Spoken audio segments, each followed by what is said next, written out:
It's been going on 2 hours since the detectives bailed, locking the door behind them. I could break out, no problem. But I'm sure the vast majority of cops at the station are human, and it would be catastrophically stupid of me to attract any more attention to myself or do anything else that might out me as a shifter.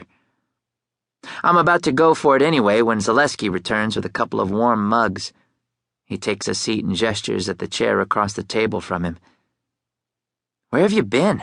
I ask, pacing. "I've been waiting for—" "Sit," he replies. "I took your meeting with Richards at his warehouse." Oh. My coffee tastes bitter and watery. Okay. As the bear leans his chair back on its rear legs, I hope it can support his weight. "You really don't know where Ruby is, do you?" he asks. We've been over this. No. "A lot of people believe she was a predator." He doesn't say where predator. I shoot a glance at the surrounding mirrored walls. Maybe I've seen too many cop shows on TV, but I can't help wondering if someone is watching and listening from outside the room. Ruby was in 4-H, I tell him. The two of us worked part-time at our Graham's Antiques and Bonsai shop. My sister graduated high school, second in her class. She came to Austin. So far, everything I've learned about Ruby's troubles in Austin point to her connection with the late Davidson Morris of Sanguini's. So, what happened to Paxton? The guy who persuaded her to move to town in the first place. The one at the music promotion agency who supposedly appreciates that she's a cat. Zaleski stares at me like he's trying to read my mind. If I share my last lead with him, will that help or hurt my sister? My instincts tell me that the detective wants to do right. But he wears a badge, and there's no such a thing as fair justice for werepeople. Plus, Clyde mentioned something about Ruby supposedly killing a cop or two. Zaleski brings the chair down on all fours. "She came to Austin and what?" "Disappeared," I reply. "What did Richards say?" "Nothing much," the detective admits. "With the families of victims like Travis's family, they mostly want answers. Closure." Even under the circumstances, I can't help but sympathize. About my sister, "I'm doing all I can to find Ruby.